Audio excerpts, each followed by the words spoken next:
నమస్కారం. Big debate ప్రత్యేక చర్చ కార్యక్రమానికి స్వాగతం.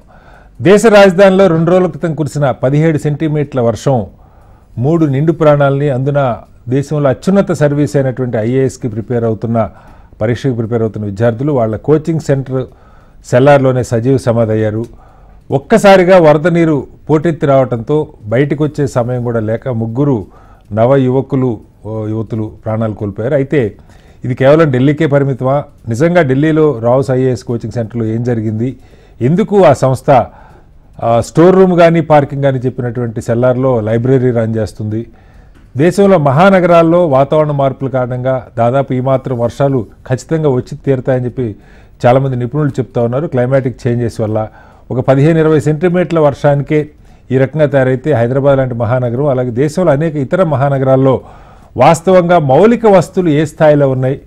శతాబ్దాల క్రితం ఏర్పడినటువంటి నగరాలలో ఆ డ్రైనేజ్ వ్యవస్థల్ని వాటిని అప్డేట్ చేస్తున్నారా, లేకపోతే కాలానికి వదిలేస్తున్నారా? అలాగే ఎన్ఫోర్స్మెంట్, అనేక బిల్డింగులు కట్టిన తర్వాత రూల్స్ను వైలేట్ చేసి దశాబ్దాల పాటు ఆక్యుపెన్సీ సర్టిఫికేట్ కూడా లేకుండా బీఆర్ఎస్ లాంటి పథకాలతో ఇష్టారాజ్యంగా నిర్వహిస్తున్నప్పుడు వాటి మీద సరైనటువంటి చర్యలు ఉంటాయన్న అంశం మీద ఇవాళ బిగ్ డిబేట్లో ఒక లోతైన చర్చను చేపట్టారు. చర్చలో మనతో పాటు కిషోర్ పోరెడ్డి గారు భారతీయ జనతా పార్టీ నాయకులు మనతో లైవ్లో ఉన్నారు. అలాగే స్టూడియోలో వరప్రసాద్ గారు ఆమ్ ఆద్మీ పార్టీ అధికార ప్రతినిధి, అంబటి రామకృష్ణ గారు కాంగ్రెస్ పార్టీ అధికార ప్రతినిధి, మరి కాసేపట్లో మనతో రామచంద్రరెడ్డి గారు, ప్రొఫెసర్ రామచంద్రరెడ్డి గారు సివిల్ ఇంజనీరింగ్ రవాణా రంగ నిపుణులు, వారు కూడా మనతో జాయిన్ అవుతున్నారు.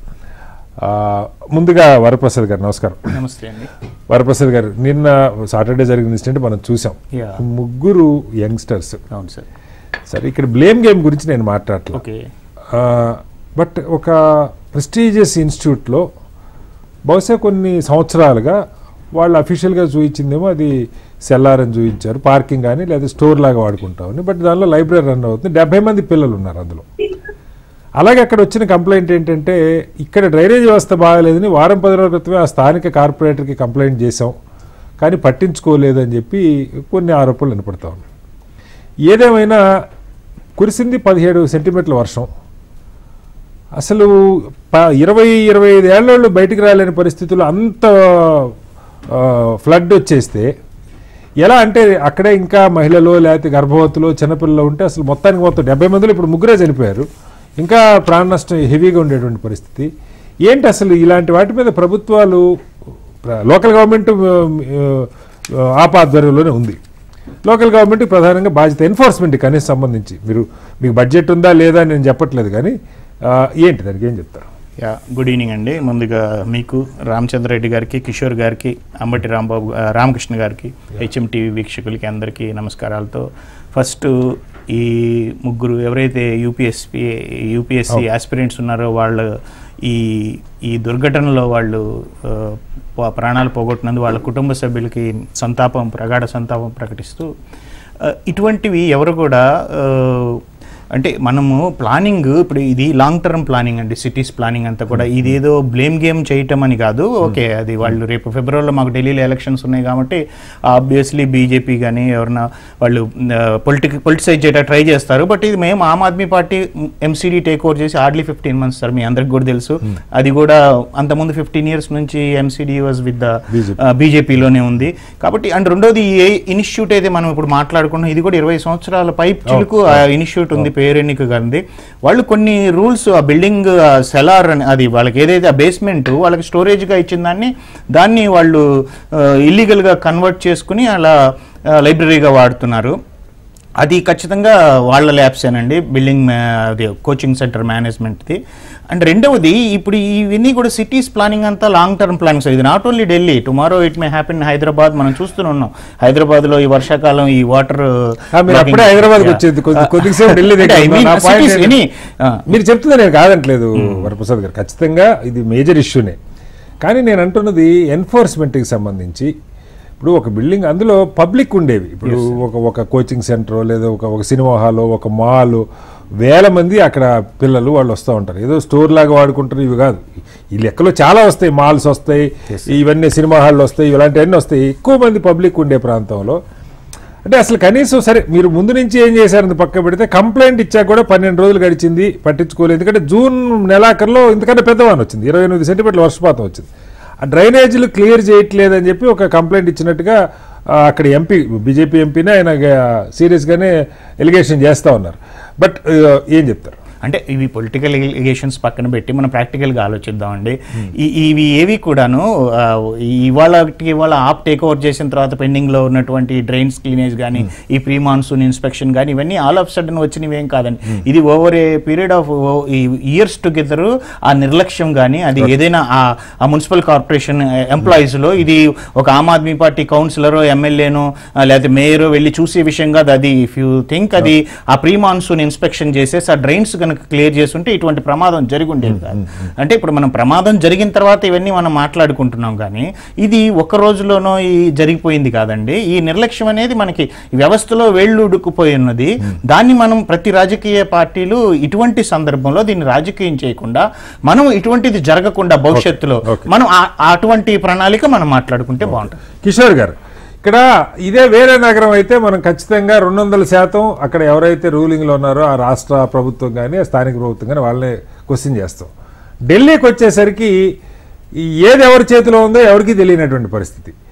వాళ్ళకి ఒకవేళ వాళ్ళ చేతిలో అధికారం ఉన్నా నిర్ణయాలు చేయలేనటువంటి పరిస్థితి.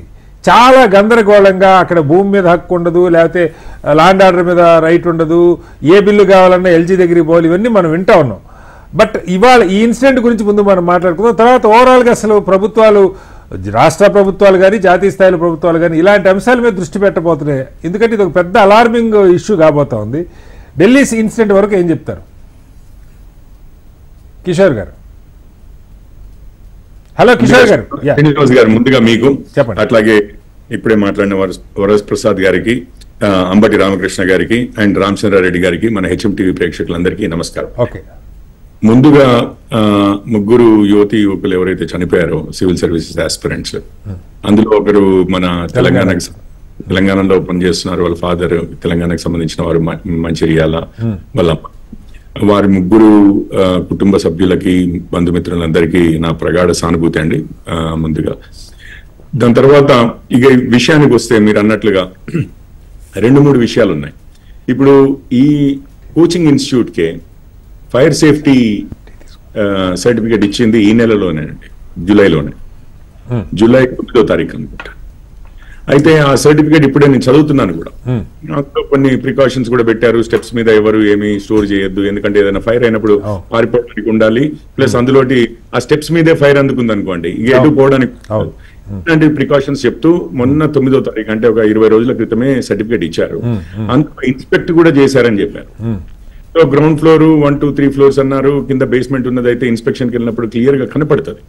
అందుకు ఏం చేస్తున్నారు, ఏముంది, వెహికల్స్ పార్క్ చేస్తున్నారా, లేకపోతే అందులో ఈ 15 రోజుల్లో వచ్చిన లైబ్రరీ అయితే కాదనుకుంటా ఒకటి. సో ఆ సర్టిఫికేట్ ఇవ్వడం, అది మీరు అన్నట్లుగా ఒకవేళ నిజంగా కేంద్ర ప్రభుత్వ అధికారులే ఇచ్చారు, కేంద్ర ప్రభుత్వం కిందే ఉందని అంటే నాకేం అభ్యంతరం లేదు. కాకపోతే అది మున్సిపాలిటీ కింద లేకపోతే రాష్ట్ర ప్రభుత్వం కిందే ఉందని మనకు తెలుసు. కానీ స్టిల్ గా నేను ఎందుకనంటే ఇప్పుడు ఒక పార్టీ ఉందా ఇంకొక పార్టీ ఉందా అనవసరమే. ముందైతే ఆ సర్టిఫికేట్ ఎట్లా ఇచ్చారు, ఎవరిచ్చారు, ఎందుకు ఇచ్చారు, ఎక్కడి వరకు ఇట్లాంటివి ముందుగా అక్కడైతే ఇమీడియట్ యాక్షన్ అయితే ఉండాలి. అట్లీస్ట్ ప్రజల్లో కాస్తైనా గానీ ఆగ్రహానికిను ఇటు దీనికైనా గానీ రెస్పాన్స్ ఇస్తున్నట్టుగా ఉండడానికి ముందుగా వారి మీద అయితే ఒక ఎంక్వైరీ ఉండాలి. ఆ సమయంలో సస్పెండ్ చేసి పక్కకు పెట్టడం అనేది అయితే చాలా ఇంపార్టెంట్. అది బట్టి ఉండొచ్చు. రెండో విషయం ఏంటంటే ఈ విషయాన్ని ఒక స్టూడెంట్ ఎప్పుడు 26వ తారీఖు అండి లాస్ట్ మంత్, అంటే దాదాపు జస్ట్ ఒక 1 month బ్యాక్ ఆన్లైన్ లోనే ఆ కంప్లైంట్ కూడా ఉంది. కిషోర్ కుష్వాహా అని అతను కంప్లైంట్ కూడా చేశాడు. ఇప్పుడు ఈ విధంగా గ్రౌండ్ ఫ్లోర్ లో అదే బేస్మెంట్ లో సెల్లార్ లైబ్రరీ లాంటిది పెట్టారు అనేది. సో అది ఎప్పటికీ డేంజరే. అసలు మనం మామూలుగా చూసుకుంటే ఈ ఫైరే కాదు మనకు తెలిసినవే. అసలు ఈ సెల్లార్లు ఎందుకు పెడతారో నాకైతే అర్థమే కాలేదు ఎప్పుడు కూడా. నేను అనేది బిల్డర్స్ కట్టడమే కాదండి, పర్మిషన్ సిస్టమే ఆ విధంగా ఉంటుందని మొన్ననే బిల్డర్ చెప్తుండే. ఇంకో 2 ఫ్లోర్లు పైన వేసుకోవడానికి ఇవ్వండి, ఏం పోయింది, ఇప్పుడు 50 అంతస్తులే వస్తున్నాయి, ఇక్కడ వస్తున్నాయి, అంతటా వస్తున్నాయి దేశం మొత్తంలో. ఇంకో 2 ఫ్లోర్లు పైన తవ్వడము. మన దగ్గర అయితే హైదరాబాద్ లో రాక్ ఇదంతా ఉంటది, దానికి విపరీతమైన ఖర్చు కూడా అవుతాయి, డిలేస్ కూడా అవుతాయి. మరి ఎందుకు ఆ సెల్లార్స్ మీద ఫోకస్ చేస్తారో, చేయవలసిన అవసరం ఉంటుందో మనకైతే అర్థం కాదు. ఎందుకంటే డ్రైనేజ్ సిస్టమ్ ఉన్నదే అసలు గ్రౌండ్ ఫ్లోర్ లోకే నీళ్ళు వస్తూ ఉంటాయి. ఇక అండర్ గ్రౌండ్ ఉన్నాయంటే అందులో నుంచి డ్రైన్ బయటికి వెళ్ళడం అనేది ఇంపాసిబుల్ అన్న టైప్ లో ఉంటది మన ఇది. అది రెండో విషయం అండి. దాని మీద ఏ ఇన్స్పెక్షన్ జరగలేదు. దాని తర్వాతే అసలు ఈ కంప్లైంట్ వెళ్ళిన తర్వాతే వచ్చి ఫైర్ ఎన్ఓసి కూడా ఇన్స్పెక్ట్ చేసి మరి ఇచ్చామన్నమాట. సో అది రెండో విషయం. మూడో విషయం ఏంటి అని అంటే, ఇప్పుడు అదే మనం మాట్లాడుకున్నాం కదా, అసలు సిటీ ప్లానింగ్ విషయాలే కానివ్వండి, ఆ డ్రైనేజ్ మన దగ్గర ఇక్కడ డెంగీ, మలేరియాలు ఇట్లాంటివి ఉంటాయి. మనకి వర్షాకాలం వచ్చినప్పుడల్లా అవి అటాక్స్ వస్తూనే ఉంటాయి, మళ్ళీ దాని మీద రాజకీయాలు జరుగుతూనే ఉంటాయి, మనము డిబేట్లు పెడుతూనే ఉంటాము, మేము క్రిటిసైజ్ చేస్తాము, ఆపోజిషన్ లో ఉన్నాం చేయబట్టి, పవర్ లో ఉన్న వాళ్ళు మేము చేయగలిగిందంతా చేస్తున్నామని చెప్తారు, కానీ ప్రజలు మాత్రం సతమతం అవుతూనే ఉంటారు. ఈ విషయంలో అసలు ఎప్పటి రూల్స్ పాటిస్తున్నాము 3 దశలుగా ఉందండి. ఫస్ట్ ఆఫ్ ఆల్ అసలు మనం పాటించే రూల్స్ ఏంటి, దానికి ఉన్న బ్యూరోక్రసీ ఏంటి. అందులో మీకు తెలిసిన విషయమే, ఎక్కడైతే మన దగ్గర లైసెన్సింగ్ రాజు ఈ రోజు కాదు, అసలు ఈవెన్ ఇండస్ట్రీస్ కి కూడా ఎప్పుడైతే లైసెన్స్ పర్మిట్ రాజ్ అనేది ఉందో, అది పూర్తిగా కరప్షన్ కి, అవినీతికి తోడ్పడిందే గాని నిజంగానే అసలు దేశాన్ని ముందుకు తీసుకెళ్లడానికి అయితే చాలా విషయాల్లో నష్టం జరిగింది అనేది ఒక విషయం. ఇప్పుడు ఇక ఫైనల్ గా నేను పాలిటిక్స్ ఎట్లాగో మాట్లాడాలండి, తప్పదు. ఎందుకంటే ఎవరున్నారు అనేది. ఇప్పుడు మినిస్టర్ గారేమో, చీఫ్ మినిస్టర్ గారేమో జైల్లో ఉంటారు, కానీ ఎరగనట్లుగా ఎప్పుడు అసలు జైల్లో ఉన్నప్పుడు పోనీ ఇంకెవరినైనా కానీ పెట్టైనా కానీ అది వద్దాం మళ్ళీ. సరే, దీనికి బాధ్యత ఖచ్చితంగా ఎంసీడీ అయినా కూడా రాష్ట్ర ప్రభుత్వం ఎంసీడీ అండి, రెండు కూడా ఎంసీడీ అయినా కానీ ఈసారి ఇప్పుడు ఆపువారే అనుకుంటాను ఎంసీడీ కూడా. ఇప్పుడు రీసెంట్ గా ఎలక్ట్ అయ్యారు 1.5 year బ్యాక్ అండి ఇది జరిగింది. ఫైర్ ఇవన్నీ నోటీసులు ఇచ్చింది, సర్టిఫికెట్లు ఇచ్చింది నెల క్రితమేనండి. సో అదొకటి కూడా తప్పనిసరిగా ఒక లీడర్షిప్ అనేది ల్యాక్ అయినప్పుడు చాలా ఇంప్లికేషన్స్ ఉంటాయండి దానికి. ఈ రోజు నిజంగానే ఎవరిని అసలు క్వశ్చన్స్ అడుగుదామని అంటే కూడా వారు అవలభ్యంలో లేకుండా, రివ్యూ మీటింగ్ తీసుకునేటట్లుగా కూడా లేకుండా చీఫ్ మినిస్టర్ గారు ఇది లేనప్పుడు ఎవరికైనా ఆ బాధ్యతలు అప్పచెప్పి కాస్త రెస్పాన్సిబిలిటీ అనేది ఫస్ట్ నుంచి కూడా పోర్ట్ఫోలియో తీసుకోలేదు, ఇప్పటికి కూడా అట్లాగే ఉంటది.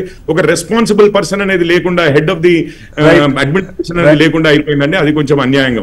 రామకృష్ణ గారు చెప్పండి, ఇది ఇక్కడ అసలు రాహుల్ గాంధీ గారు మాట్లాడారు ఎన్ని వ్యవస్థల వైఫల్యం అని. అయితే దీనికి ఒక లాంగ్ టర్మ్ ప్లాన్ ఖచ్చితంగా. సరే, ఇవాళ ఢిల్లీలో ఏం జరిగింది, అంతకుముందు హైదరాబాద్లో ఏం జరిగింది, ఇంకో చోట తోమసుంట అనుకుంటే పెద్ద ఉపయోగం లేదు. సరే, అన్ని చోట్ల జరుగుతున్నాయి. దీనికి ఉదాహరణకి మీకు హైదరాబాద్ గుర్తుండి ఉంటుంది రామకృష్ణ గారు, ఒక 20 ఏళ్ల క్రితం ఒక భారీ వర్షం వచ్చి చాలా ప్రాంతాలు మునిగిపోయినాయి. బీఆర్ఎస్ ప్రభుత్వం అధికారంలోకి వచ్చిన ఫస్ట్ టర్మ్లోనే నాకు గుర్తుండి ఒక పెద్ద ఫ్లడ్ వచ్చినప్పుడు కేటీఆర్ గారు ఒక మాట చెప్పారు, ఒక 20,000 కోట్లు కావాలి హైదరాబాద్లో ఈ డ్రైనేజ్ వ్యవస్థని మళ్ళా రిజూనేట్ చేయడానికి, ఇప్పుడు నిజాం కాలనీ అర్థం చెప్పి. బహుశా ఢిల్లీలో కూడా ఇప్పుడు జరిగిన ఇన్సిడెంట్ కరోల్ బాగ్ లాంటి ప్రాంతం, ఓల్డ్ రాజేంద్ర నగర్ అని heart of the original Delhi. So అలాంటి చోట ఎప్పుడో 100 ఏళ్ల క్రితం, 200 ఏళ్ల క్రితమో, 400 ఏళ్ల క్రితం వేసిన డ్రైనేజ్ వ్యవస్థలు, వాటిని మార్చడానికి ప్రభుత్వాలు ఆ బడ్జెట్ అలొకేషన్ చేస్తున్నాయా, లేకపోతే ప్రభుత్వాలు రోజు ఒక రాజకీయ పోరాటం తప్ప తమ చేతిలో ఉన్న ప్రభుత్వాలని దీర్ఘకాలంలో బాగు చేసే దిశగా అడుగులు పడుతున్నాయా? ఏం చెప్తారు సార్? గుడ్ ఈవినింగ్ సార్, మీకు ప్యానెల్ లో పెద్దలకి అట్లాగే హెచ్ఎంటీవీ ప్రేక్షకులకి. సరే, ఏది ఏమైనప్పటికీ విలువైన 3 ప్రాణాలు పోవటం అనేది చాలా బాధాకర విషయం. వారి ఆత్మశాంతి చేకూరాలని అట్లాగే వారి బంధువులకి ప్రగాఢ సానుభూతి తెలియజేస్తూ, సార్ పవర్ ఎప్పుడైనా చేతిలో తీసుకొనివ్వండి, కానీ ఇవాళ ఇక్కడ ఎంపీ కంప్లైంట్ ఇచ్చానని మాట్లాడుతున్నారు. ఎంపీ కంప్లైంట్ ఇచ్చే బదులు ఎంపీ చేతిలో ఎంత పవర్ ఉంటుంది? ఎంపీకి డెఫినెట్ గా అక్కడ ఇబ్బంది జరగబోతా ఉందన్నప్పుడు he can rectify it immediately. Corporate ని పిలిపించి, ఆఫీసర్స్ ని పిలిపించి దాన్ని ఇమీడియట్ గా రెక్టిఫై చేసే అవకాశం అతని చేతిలో ఉంది. అంటే ఒకరి మీద ఒకరి వాళ్ళ సంఘటన జరిగింది కాబట్టి నాకు సంబంధం లేదు, బ్లేమ్ గేమ్ అనేది పక్కన పెడితే డెఫినెట్ గా అక్కడ ప్రాతినిధ్యం వహించే ప్రతి ఒక్కరు బాధ్యులే. అందులో ఎవరు తప్పించుకునే పరిస్థితి లేదు. ఇంకా ముఖ్యమైన విషయం ఏంటంటే, ఇవాళ దానికి ఫైర్ సేఫ్టీ నుంచి స్టోరేజ్ రూమ్ అని చూపించడం, స్టోరేజ్ రూమ్ కింద ఫైర్ సేఫ్టీ వాళ్ళు దానికి పర్మిషన్స్ ఇవ్వటం, బట్ అక్కడ లైబ్రరీనో లేకపోతే హాస్టల్ రూమ్స్ ఉండటం. ఇవి ఒక్కటే కాదు, ఇటువంటివి చాలా ఉన్నాయని ఇప్పుడు ఢిల్లీలో ఉన్న పిల్లలు చెప్తా ఉన్నారు. మన బయటపడింది ఒక్క బిల్డింగే కానీ ఇటువంటి చాలా బిల్డింగ్స్ లో అవి నడుస్తా ఉన్నాయని చెప్తా ఉన్నారు. అంటే చాలా మోర్ దెన్ 10-15 years నుంచి ఇది జరుగుతా ఉంది అనేది అక్కడున్న పిల్లలు చెప్తున్న అంశం. సో ఇటువంటి పరిస్థితుల్లో నిన్న అఖిలేష్ యాదవ్ కూడా దీని గురించి మాట్లాడుతూ పార్లమెంట్ లో ఒక ప్రశ్న లేవనెత్తడం జరిగింది.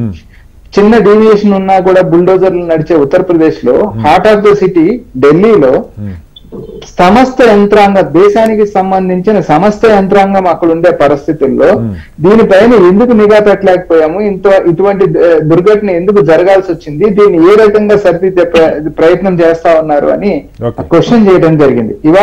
ఇవాళ సార్ చూడండి ఢిల్లీలో పరిస్థితి ఏంటి, ఏ ప్రాంతం ఎట్లా ఉంది, ఎందుకు కిక్కిరిస్తుంది, తర్వాత ఇన్ని వేల లక్షల మంది ఆ ప్రాంతానికి ఎందుకు వెళ్తున్నారు, మిగిలిన దేశమంతా ఏమైపోయింది, కోచింగ్ సెంటర్లు ఉన్న 10, 15, 20 ఢిల్లీ ఇక్కడే కాన్సన్ట్రేట్ అయ్యి ఉండడానికి గల కారణం ఏంటి, మిగతా చోట్ల ప్రొఫెసర్స్ లేరా, టీచర్స్ లేరా, లేకపోతే దేశంలో కేరళ నుంచి కూడా ఢిల్లీ వెళ్ళి చదువుకోవాల్సిన పరిస్థితి.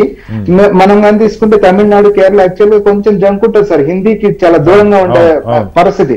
ఈవెన్ దెన్ అటువంటి పరిస్థితుల్లో కూడా అక్కడే కాన్సన్ట్రేట్ అయ్యి అక్కడికే ఎందుకు వెళ్లాల్సి వస్తుంది, ఈ దేశం మొత్తంలో అన్ని ప్రాంతాల పిల్లలు అందరికీ అందుబాటులో ఉండేలాగా ఎందుకు చేయలేకపోతున్నాం అని కూడా ఖచ్చితంగా సమీక్షించుకోవాల్సిన అవసరం అయితే ఉంది సార్.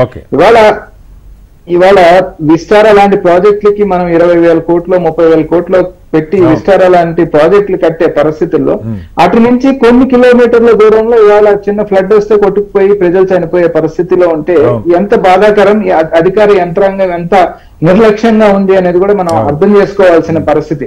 సో ఇటువంటి పరిస్థితుల్లో ఖచ్చితంగా టాప్ టు బాటమ్ అందరూ కూడా సమీక్షించుకొని బ్లేమ్ గేమ్ అనేది పక్కన పెట్టి నెక్స్ట్ రాబోయే విషయాల్లో మాత్రం చాలా కేర్ఫుల్ గా ఉండాల్సిన అవసరం అయితే ఉంది. కటారి మళ్ళీ వస్తాను సార్ మీ దగ్గరికి. మనతో ప్రొఫెసర్ రామచంద్ర రెడ్డి గారు దశాబ్దాలకి రంగంలో అనుకున్న సివిల్ ఇంజనీరింగ్ నిపుణులు ఉన్నారు. రామచంద్ర రెడ్డి గారు నమస్కారం. నమస్కారం. రామచంద్ర రెడ్డి గారు, మీకు హైదరాబాద్ అయితే మీకు కొట్టిన పిండి, ఎక్కడ ఏం జరుగుతుందని. ఇప్పుడు ఢిల్లీలో దీనికంటే ఇంకా పెద్ద నగరం, ఇప్పుడు దాదాపు 3 కోట్ల జనాభా అంటున్నారు ఢిల్లీలో. బహుశా ఏరియా వైజ్ కూడా దీనికన్నా పెద్దగా ఉంటుంది. డ్రైనేజ్ వ్యవస్థ ఇక్కడ మనకి నవాబుల కాలంలో అయితే బహుశా అది మొఘళ్ళ కాలంలోనూ ఎప్పుడో వేసిన డ్రైనేజ్ వ్యవస్థలు ఉండుంటాయి. బట్ ప్రభుత్వాలు ఢిల్లీలో ఇది ఒకటే కాదు సార్, మీరు కూడా గమనించి ఉంటారు, నేను వెళ్ళినప్పుడు కూడా చాలాసార్లు చూసాను. ఈవెన్ ఎంపీలు, మినిస్టర్లు ఇల్లు కూడా రోడ్డు కన్నా చాలా డౌన్లో ఉంటాం నేను స్వయంగా చూశాను సార్. బహుశా అందరికీ ఐడియా ఉండొచ్చు అది. అసలు ఆ నగరం మీద దేశ రాజధాని ఇవాళ జరిగిన సంఘటన అంతర్జాతీయం కూడా మన పరువు ప్రతిష్టలకి భంగం సార్. ఇది క్యాపిటల్ సిటీలో ఒక 17 సెంటీమీటర్ల వర్షం వస్తే 3 సివిల్ సర్వీస్ ఆస్పిరెంట్స్ చనిపోయారు. అందులో కరోల్ బాగ్ లాంటి ఏరియా, ఇది చాలా హార్ట్ ఆఫ్ ద సిటీ. దీన్ని అసలు ప్రభుత్వాలకు ఎక్కడన్నా ఇలాంటి సంఘటనలు ఎందుకు జరుగుతాయి? వాతావరణ మార్పులు వస్తూ ఉన్నాయి, చాలా భయంకరంగా అకాల వర్షాలు, భారీ వర్షాలు రావచ్చని నిపుణులు చెప్తూ ఉన్నారు. జాతీయ స్థాయిలో కేంద్ర ప్రభుత్వం దగ్గర కానీ రాష్ట్ర ప్రభుత్వాల దగ్గర కానీ దీనికి ఇప్పుడు ఒక రోడ్డు వేయాలంటే మీకు తెలుసు, ఒక 50 ఏళ్ళు ఒక ఔటర్ రింగ్ రోడ్ డిజైన్ చేస్తే ఒక 50 ఏళ్ల ట్రాఫిక్ని దృష్టిలో పెట్టుకొని వేస్తున్నారని చెప్తారు. అలా ఈ డ్రైనేజ్ వ్యవస్థలకు సంబంధించి ఏదన్నా ఒక 50 ఏళ్ళు అక్కడ పెరగబోయే ట్రాఫిక్ను, అక్కడ ఉండబోయే జనావాసాలను బట్టి అవి ఎంత సైజు ఉండాలి, ఎంత ఫ్లడ్ వరకు తట్టుకునే అవకాశం ఉంది, ఎంతసేపట్లో ఎంత వర్షం వస్తే మనం ఇప్పుడు అమెరికాలో కూడా వర్షం వస్తుంది సార్, రానే అట్లా చాలా ఇన్ఫ్రాస్ట్రక్చర్ ఉన్న దేశాలు కూడా రోడ్ల మీద నీళ్ళు నిలబడితే మనం చూస్తూ ఉంటాం. బట్ ఇక్కడ కురిసింది రామచంద్ర రెడ్డి గారు నిన్న నేను అబ్జర్వ్ చేసింది 17 సెంటీమీటర్లు అన్నారు సార్. కరెక్ట్గా ఒక నెల క్రితమే ఢిల్లీలో 28 సెంటీమీటర్ల వర్షం కూడా పడింది సార్. జూన్ మంత్ ఎండ్లో 28 సెంటీమీటర్లు పడింది, నిన్న 17 సెంటీమీటర్లు. బట్ ఈ ఇన్సిడెంట్ జరిగింది, ఎలా అర్థం చేసుకోవాలి సార్? దీంట్లో కొన్ని ఇంజనీరింగ్ పాయింట్ ఆఫ్ చూడాలండి, కొన్ని ఇన్సిడెంటల్ యాక్సిడెంటల్ యాక్టివిటీ కింద చూడాలి. ఫస్ట్ ఇంజనీరింగ్ పాయింట్ ఆఫ్ వ్యూలో మొట్టమొదటి స్పీకర్ మాట్లాడుతూ మనము సెల్లార్లోకి పార్కింగ్ ఎందుకు పోవాలి, పైన ఇంకొక 4 ఫ్లోర్లు ఇచ్చి సెల్లారే గ్రౌండ్ పైన 2-3 ఫ్లోర్లు పెట్టుకోవచ్చు కదా అన్నారు. ఇక్కడ ఏమంటారంటే మనకు బిల్డింగ్ కూడా దాని ప్రకారం రోడ్డు విడ్త్ని బట్టి బిల్డింగ్ హైట్ ఫిక్స్ చేశారండి. రోడ్డు విడ్త్ 100 ఫీట్ ఉంటే ఎంత ఉండాలి, 60 ఫీట్ ఉంటే ఎంత ఉండాలి, 40 ఫీట్ ఉంటే ఉండాలి. తర్వాత కమర్షియల్ యాక్టివిటీని బట్టి చుట్టూ ఆఫ్సెట్స్ కూడా, అంటే ఒక సాఫ్ట్వేర్ కంపెనీది ఒక 10 to 14 ఫ్లోర్స్ కట్టారనుకోండి. ఓకే.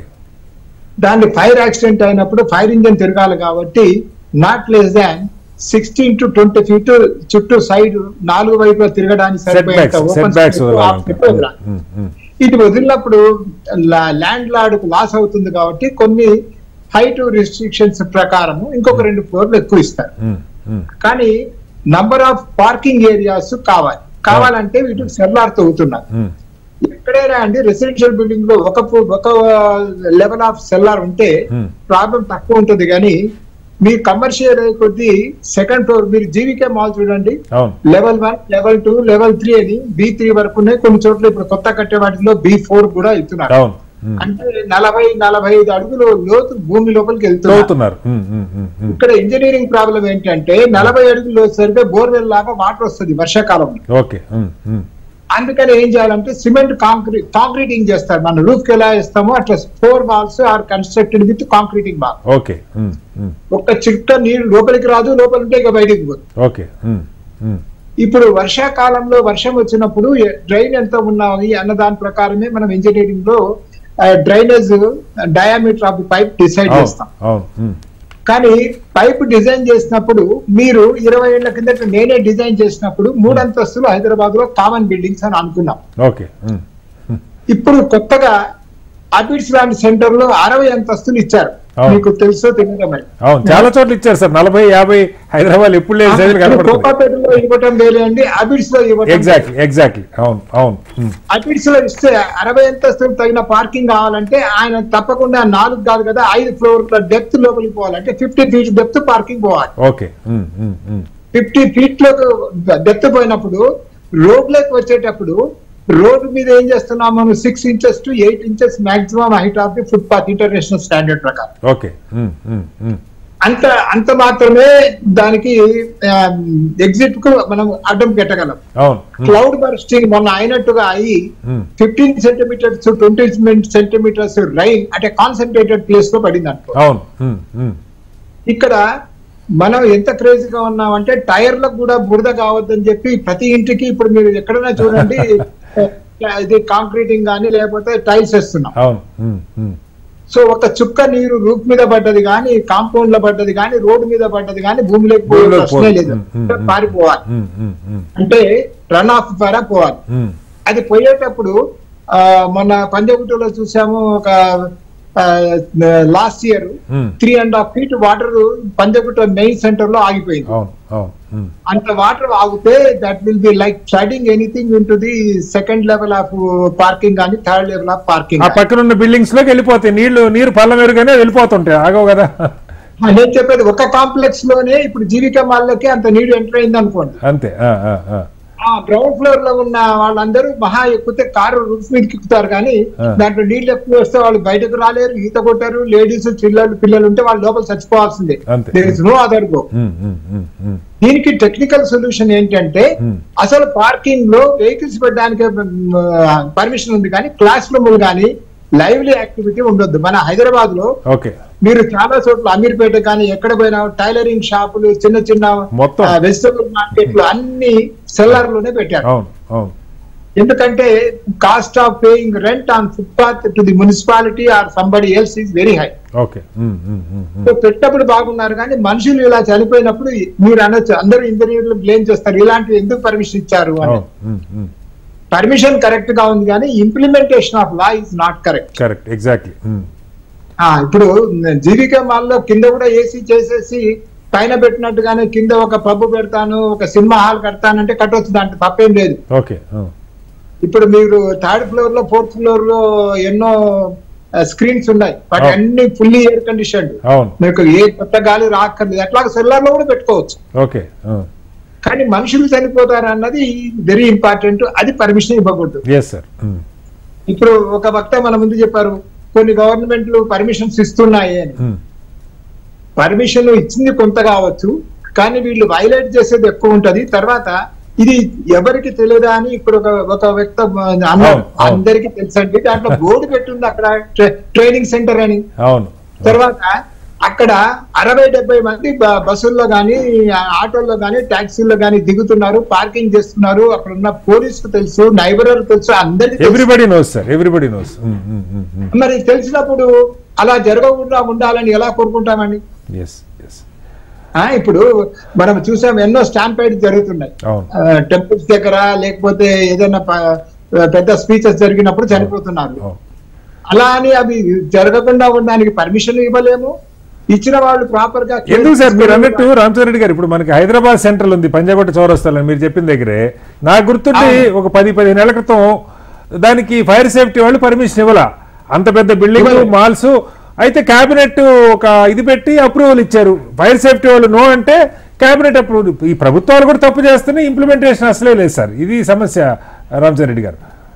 అవునండి, ఈ సమస్యను అందరూ ప్రజలందరూ చెప్పాలి కానీ మనం ప్రతిసారి గవర్నమెంట్ బ్లేమ్ చేయడమే అలవాటు పడ్డది.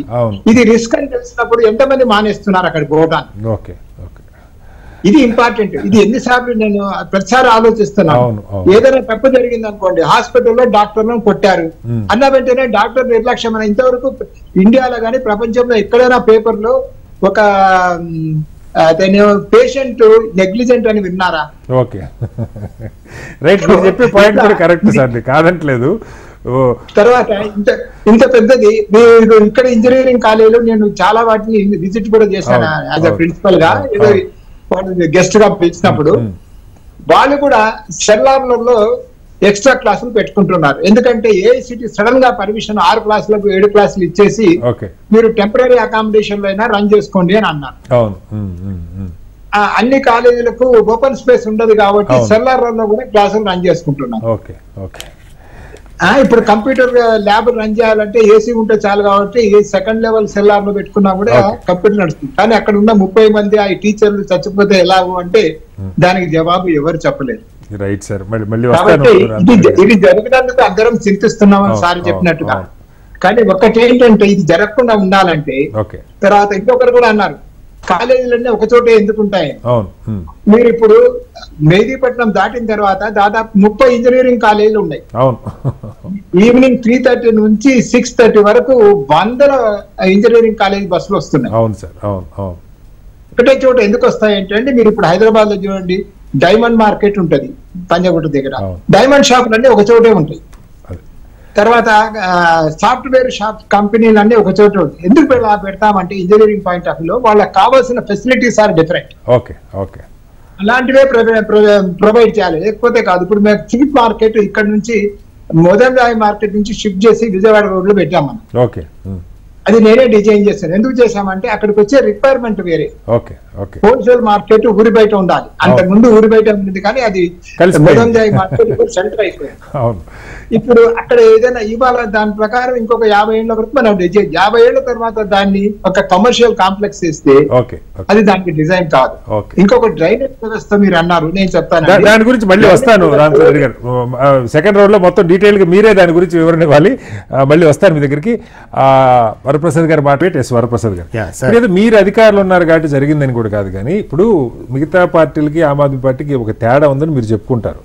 అవినీతి లేదు, ఉందా లేదా దానిలో కూడా పోవట్లా. కనీసం ఒక అత్యున్నత స్థాయి అధికారి, ప్రజా ఉద్యమాల నుంచి వచ్చిన నాయకుడు మీ అధినేతగా ఉన్నారు. నేను అనేది ఇంజనీరింగ్ మీకు నైపుణ్యం స్కిల్కి ఢిల్లీలో దొరకకపోతే దేశంలో ఎక్కడ దొరకదు. దీనికి సంబంధించి ఒక లాంగ్, మీరు వచ్చి కూడా కొత్త కాదు కదా, మీరు ఢిల్లీని రూల్ చేయడం మొదలుపెట్టి ఇప్పుడు 10 ఏళ్ళు అవుతుంది, 10 years. నేను ఎంసీడీ ఢిల్లీ సిటీ, మీరు కేజ్రీవాల్ గారి దగ్గర నుంచి అంతా ఢిల్లీలో ఉండేవాళ్ళే. బీజేపీ ప్రభుత్వాలు కాంగ్రెస్ పక్కే పెట్టండి. ఏదైనా ఒక మాస్టర్ ప్లాన్ ఈ నగరంలో ఈ డ్రైనేజ్ వ్యవస్థ అసలు దీన్ని మనం మార్చాలి. చాలాసార్లు గతంలో వచ్చింది, బాంబేలో అయితే ఒకసారి 80 సెంటీమీటర్లు వచ్చింది. మహానగరాలన్నీ కూడా దీని తాకిడికి అప్పుడప్పుడు గురవుతూనే ఉన్నాయి. బెంగాల్లో వచ్చింది రీసెంట్గా. ఒక అంటే పథకాలు, ఇప్పుడు మీరు కొన్ని పథకాలు, free bus, free current, free water, ఫ్రీలు ఇవ్వండి, నేను వద్దంట్లా. కానీ ఇలాంటి వాటి మీద మీకున్న బడ్జెట్లో లేదు, కేంద్రంని ఇది కావాలి, ఈ నగరంకి ఇచ్చేయకపోతే మనం పరువు పోద్ది దేశ రాజధాని అని ఎప్పుడన్నా ఒక ప్రపోజల్ పెట్టారా? అది నేను చెప్తాను, మీరు నాకు కొంచెం టైం ఇవ్వాలి సార్. ఇది మనం యాక్చువల్గా ఇటువంటి యాక్సిడెంట్స్ జరగకూడదు ఎలా అనేది మాట్లాడుకుందాం అంటే కిషోర్ గారు ఆల్రెడీ పొలిటికల్ డిబేట్ రాజకీయాలు కాబట్టి కిషోర్ గారిని మొట్టమొదటి ఒక మాట నేను అడగాలనుకున్నాను. ఈ దేశాన్ని 10 సంవత్సరాల నుంచి వీళ్ళు అంతకుముందు ఎవరు పరిపాలించినా వీళ్ళే పరిపాలిస్తున్నారు. అట్లానే ఆమ్ ఆద్మీ పార్టీ అని ఒక కొత్త పార్టీ 10 సంవత్సరాల కిందట చిన్న పార్టీ అండి, వచ్చి ఢిల్లీలోను పక్కన పంజాబ్ రాష్ట్రంలో మొన్న ఈ మధ్య 2 years బ్యాక్ మేము వచ్చాము అధికారంలోకి. ప్రజలు ఎంతో వాళ్ళకి మేలు చేయాలనే ఉద్దేశంతో చేస్తున్నాము, ప్రజలు ఆదరిస్తున్నారు. అటువంటి పార్టీని మా అధినాయకుడిని జైల్లో పెట్టారు, డిప్యూటీ సీఎంని జైల్లో పెట్టారు, 4 నెలల నుంచి సీఎం గారు జైల్లో పెట్టారు. వాళ్ళ మీద ఏమి మనీ ట్రయల్ దొరకలేదు, అసలు ట్రయలే మొదలవ్వలేదు ఇంతవరకు. 2 సార్లు బెయిల్ వస్తే బెయిల్ కూడా క్యాన్సిల్ చేసి ఈడీఓ సిబిఐ అడ్డం పెట్టుకుని ఇవన్నీ ప్రజలు చూస్తున్నారు. ఆయన రాజకీయాలు మాట్లాడుతూ ఉన్నారు. రాజకీయాలు బయటికి రావాలనుకున్నా, బట్ కానీ ఈ దేశంలో ఇప్పుడు ఆమ్ ఆద్మీ ఇప్పుడు ఢిల్లీలో జరిగింది అదొక యాక్సిడెంట్, ఫ్లడ్, అది సడన్ గా వాటర్ లాగింగ్ వచ్చేసింది. ఇప్పుడు ఇదే వేరే రాష్ట్రాల్లో కానీ వేరే సిటీస్ లో జరగట్లేదా? రెండవది ఇప్పుడు దేశంలో ట్రైన్ కి ఎదురుగా ట్రైన్ కొలైడ్ అవుతున్నాయి, ఇవన్నీ కూడా ఆమ్ ఆద్మీ పార్టీ వల్లే అవుతున్నాయా? లేకపోతే కన్స్ట్రక్షన్ లో ఉన్న ఫ్లైఓవర్స్, బ్రిడ్జ్లు అనేక రాష్ట్రాల్లో బీజేపీ ఎన్డీఏ ప్రభుత్వాలు ఉన్న చోటే కూలిపోతున్నాయి, అవన్నీ కూడా ఆపాలని, దీనికి కూడా వారు సమాధానం చెప్పాలి కదా. అలానే అసలు మమ్మల్ని అసలు ప్రజల కోసం అసలు పరిపాలన ఎక్కడ చేయనిస్తున్నారండి? ఇది లాంగ్ టర్మ్ ప్రణాళిక. వాళ్ళు ఏమైనా బడ్జెట్ ఇస్తున్నారా?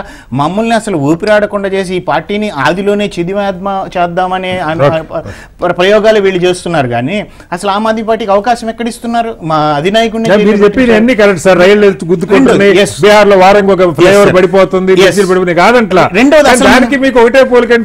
ఒకటే పోలిక కాదు.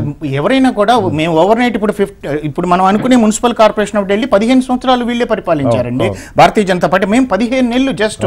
ఇవన్నీ కూడా నిన్న మొన్న అయినా కాదు, వాళ్ళే స్టూడెంట్స్ చెప్తున్నారు కదా సంవత్సరాల తరబడి ఇక్కడ ఉందని. ఓవర్ నైట్ అవలా. ఇప్పుడు యాక్సిడెంట్ ఇది జరిగింది ఇన్సిడెంట్ కాబట్టి వాళ్ళు మమ్మల్ని బ్లేమ్ చేస్తున్నారు. బట్ కానీ దీనికి కారకం ఈ పాపం అంతా వాళ్ళు చేసింది అనేది అది జనం ప్రజలకు కూడా తెలుసు. రెండవది అసలు ప్రజల్లో కూడా కొంచెం మనకి నిన్న ఈవినింగ్ నేను ఇక్కడ హైదరాబాద్ లో నిన్న బోనాలు కదా, ప్రతి చోట బ్యానర్స్ కట్టేసి ఉన్నాయి. నేను ఈవినింగ్ ఫుడ్ కోసం వెళ్తున్నా అరౌండ్ 10 o'clock. అక్కడ హ్యాంగ్ అవుతుంది ఒక ప్లాస్టిక్ వైరు, అది ఏ బైక్ వాడు వెళ్ళినా సరే అది ఒక ఇన్సిడెంట్ జరుగుతుంది. సో ఇవన్నీ కూడా ప్రజల్లో కూడా చైతన్యం ఉండాలా, కొంచెం సివిక్ సెన్స్ ఉండాలా, దానికి తగ్గట్టు అండ్ పొలిటికల్ విల్ ఉండాలండి. ప్రజల్ని మనం కదా చైతన్యం చేయాలి, పొలిటికల్ పార్టీస్. ఈ రకంగా జరిగిన ఇన్సిడెంట్ రాజకీయం చేసుకుంటూ ఇప్పుడు రేపు ఫిబ్రవరిలో ఎలక్షన్స్ వస్తున్నాయి కాబట్టి ఆమ్ ఆద్మీ పార్టీని ఏదో నేను ఒక ప్రశ్న అడిగా. ఢిల్లీ ఇప్పుడు నేను ఇందాక హైదరాబాద్ లో ఇవాళ బీఆర్ఎస్ ఇక్కడ ఓడిపోవచ్చు, కానీ ఆయన ఒక మాట హైదరాబాద్ లో వరదలది సమస్య ఆయన పరిష్కారం చేయాలి, అది వేరే విషయం. ఒక 20,000 కోట్లు కావాలి, ఒక 2-3 సంవత్సరాలు పడుతుంది, ఇవాళ అంత బడ్జెట్ లేదు జిహెచ్ఎంసీలని కేటీఆర్ గారు చెప్పిన నాకు గుర్తుంది. ఇప్పుడు అలా ఢిల్లీ ఇంతకన్నా పెద్ద నగరం, ఇంతకన్నా పాత డ్రైనేజ్ సిస్టమ్ అయి ఉంటుంది. దానికి ఎప్పుడన్నా అలాంటి ఒక ప్రపోజల్ మీరు కేంద్రంలోనే అడగండి, అలా ఏదైనా జరిగితే మనం మాట్లాడవచ్చు. ఢిల్లీ మీకు అందరికీ తెలుసు, అది సెమీ స్టేట్ ఢిల్లీ. అక్కడ ల్యాండ్ మా చేతిలో ఉండదు, పోలీస్ మా చేతిలో ఉండదు. సో మేము ఫస్ట్ ఢిల్లీ స్టేట్ హుడ్ ఇస్తే ఖచ్చితంగా ఇవన్నీ కూడా మేము అదనంగా మాకు అవకాశం, అదే మేము ప్రజలకు ఢిల్లీ ప్రజలకు చెప్తున్నాం సార్, అదనంగా మాకు అవకాశం వస్తుంది. ఇవన్నీ మాకున్నది అక్కడ పవర్స్ కూడా లిమిటెడ్ ఢిల్లీలో, ప్రతిదానికి ఎల్జీ పర్మిషన్ కావాలా. సో ఇవన్నీ కూడా అక్కడ ఉన్నాయి, ప్రజలకు కూడా తెలుసు. ఒకసారి కిషోర్ గారు ఇక్కడ వాళ్ళని అడిగిన ప్రశ్నే, ఆయన కేజ్రీవాల్ గారా మరొకళ్ళ, వాస్తవం కూడా అదే, 15 నెలల క్రితం దాకా వరుసగా 3 టర్ములు మీరే ఢిల్లీలో, రాష్ట్ర ప్రభుత్వం మీదే, ఎంసీడీ బహుశా కొంతకాలం కాంగ్రెస్ ఉంటుంది ఎక్కువ, తర్వాత మీరున్నారు. నేను దానిలోకి వెళ్ళట్లా, ఎక్కువ కాలం ఢిల్లీ సిటీకి సంబంధించి మోడీ గారు 10 ఏళ్ల నుంచి ఉంటున్నారు, అందరూ అక్కడే ఉంటున్నారు. ఈ డ్రైనేజ్ వ్యవస్థ కాస్త ఒక చిన్న కనికరం, మహానగరం దేశ రాజధాని మీద ఒక కనికరం చూపించుంటే, అలాంటి ఒక ప్రపోజల్ ఎల్జీ గారు రోజు మాట్లాడుతూ ఉంటారు, ఇవాళ కూడా ఆయన అక్కడికి వెళ్తున్నారు ఇప్పుడు చూడటానికి ఇన్సిడెంట్ జరిగిన ప్లేస్కి. ఈ రాజకీయాలు పక్కకు పెట్టి అసలు ఏమన్నా అలాంటి ఒక ప్రయత్నం జరుగుతుందని ఆశించవచ్చు భవిష్యత్తులో అన్న? శ్రీనివాస్ గారు, మనము నిజంగానే మీరు లేవదీసిన టాపిక్, ఈరోజు చనిపోయింది అక్కడ రెగ్యులేషన్స్ లేక కాదు, ఇన్స్పెక్షన్స్ సరిగ్గా జరగక, ఆ బాధ్యతాయుతంగా వ్యవహరించక, కంప్లైంట్స్ లేక కాదు. ఎంపీ గారు ఒక్కరే కంప్లైంట్ చేయలేదండి, ఇక్కడ విద్యార్థులు కూడా కంప్లైంట్ చేశారు. కంప్లైంట్ కూడా ఉంది నా దగ్గర కాపీ. సో విద్యార్థులు కంప్లైంట్ చేశారు, దాని తర్వాతే కంప్లైంట్ వెళ్ళిన తర్వాత వాళ్ళు వచ్చి ఇన్స్పెక్షన్ చేసేసి అంతా బానే ఉందని చెప్పి సర్టిఫికేట్లు ఇవ్వడం జరిగింది. అంటే ఈ కరప్షన్ యాంగిల్ ఇప్పుడు జరిగిన ఇన్సిడెంట్ లో మనం మొత్తం వ్యవస్థని మార్చాల్సిందే, భారతదేశం అభివృద్ధి చెందాల్సిందే. మనము కిషోర్ గారు, నేను ఇవాళ దీనిలో ఒక్క సెకండ్ మిమ్మల్ని, ఇప్పుడు ఇది ఢిల్లీలో ఈ ఒక్క బిల్డింగ్ కాదు, ఇది కొత్త కట్టింది కాదు, 100 ఏళ్ళు. బహుశా ఈ రావుస్ ఐఏఎస్ స్టడీ సర్కిల్లో సెల్లార్లో ఓ 20-15 ఏళ్ల నుంచి నా చిన్నప్పటి నుంచి అది IAS coaching centre sir. 20 years పైన ఆ బిల్డింగ్ 20 years పర్మిషన్ కొత్తగా ఇచ్చినట్టున్నారు. మరి ఇది కొత్త ప్లేస్ ఏమో ఏమీ లేదు. ఈ బిల్డింగ్. నా ప్రశ్న కిషోర్ గారు, ఇక్కడ ఒక్క సెకండ్ దయచేసి, వాళ్ళ రామచంద్ర రెడ్డి గారు కూడా ఉన్నారు ఎక్స్పర్ట్. మహానగరాల కన్నా కనీసం ఒక 50 ఏళ్ల భవిష్యత్తు దాని మీద కొంచెం ఫోకస్ చేద్దాం సార్. ఇప్పుడు మీరు 20,000 కోట్లు అన్నారు, నేను దాని మీదనే ఫోకస్ చేస్తాను.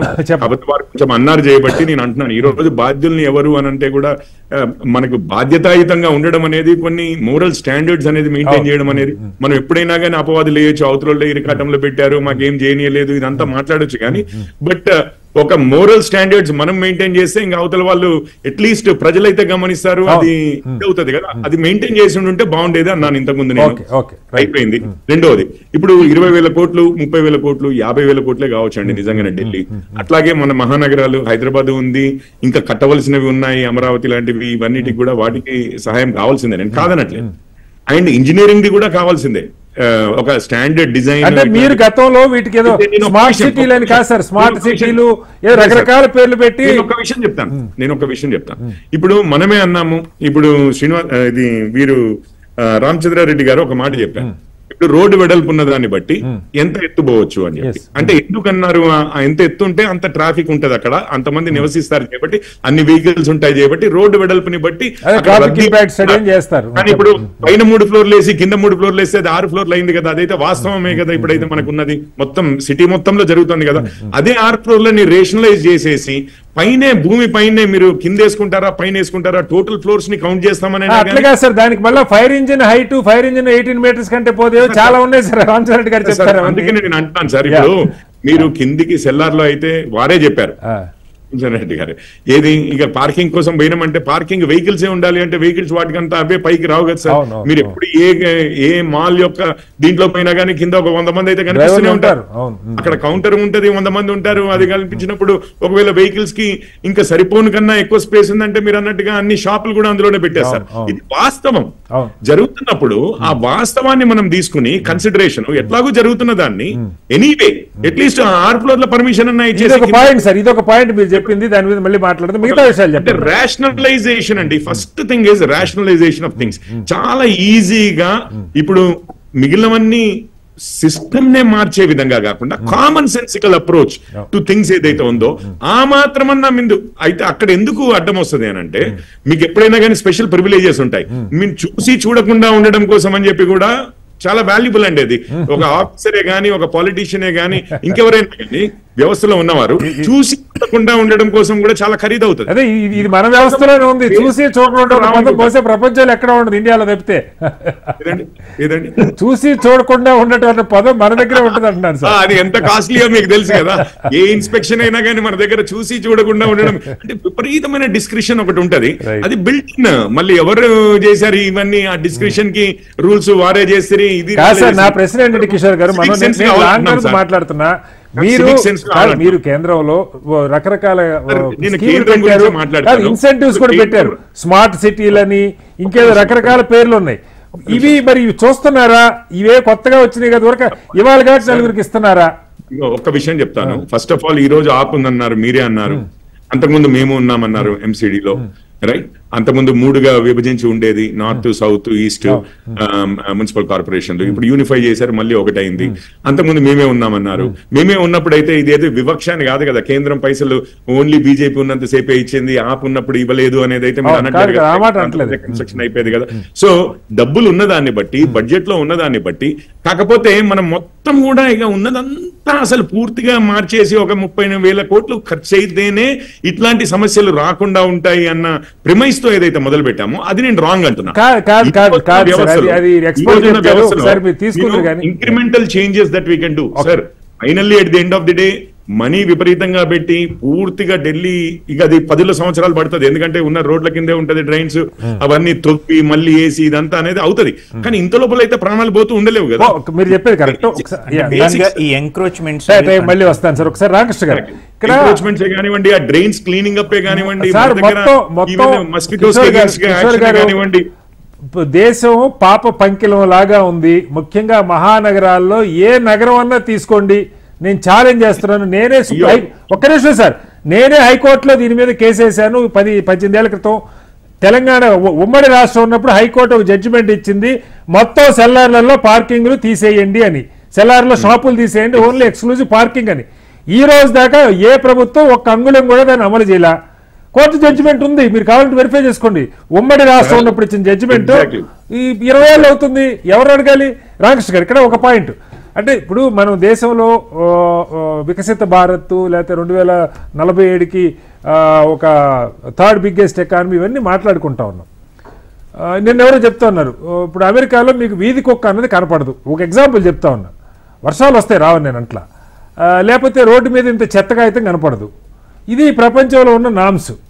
మనం ఆ రకంగా మాట్లాడుకుంటున్నప్పుడు కనీసం డ్రైనేజీ నిన్న భయంకరమైన వానేంగా సార్, బాంబేలో 80 సెంటీమీటర్లు పడింది సార్ మన కళ్ళ ముందు. 2000 సంవత్సరాలు అనుకుంటాను, నాకు గుర్తుంది, ఇఫ్ ఐఎమ్ నాట్ రాంగ్. ఇక్కడ 17 సెంటీమీటర్లు పడితే ఆ డ్రైనేజీ క్లీన్ చేసే వ్యవస్థ లేదు. నిజాం కాలంలో డ్రైనేజీకి ఇప్పుడు 30,000 కోట్లు అయితే మళ్ళీ 10 ఏళ్ళని కిషోర్ గారు అంటున్నారు. సో కొంచెం పెద్ద ప్రాజెక్టు టేకప్ చేయడానికి ప్రభుత్వాలు సిద్ధంగా లేవు. కొత్త బయట డబ్బులు వచ్చాయి కావాలి, కానీ హార్ట్ ఆఫ్ ద సిటీలో చేసే ప్రయత్నం జరగట్లా. ఎలా అర్థం చేసుకోవాలి రామకృష్ణ గారు? సార్ ఇప్పుడు అంటే ఇదే గవర్నమెంట్ స్మార్ట్ సిటీస్ గురించి, శాటిలైట్ టౌన్స్ గురించి, ఇవన్నీ అంటే ఎక్స్పాన్షన్ గురించి చాలా పెద్ద మాటలు జరిగినాయి, కానీ end of the day concentration అక్కడే జరుగుతోంది.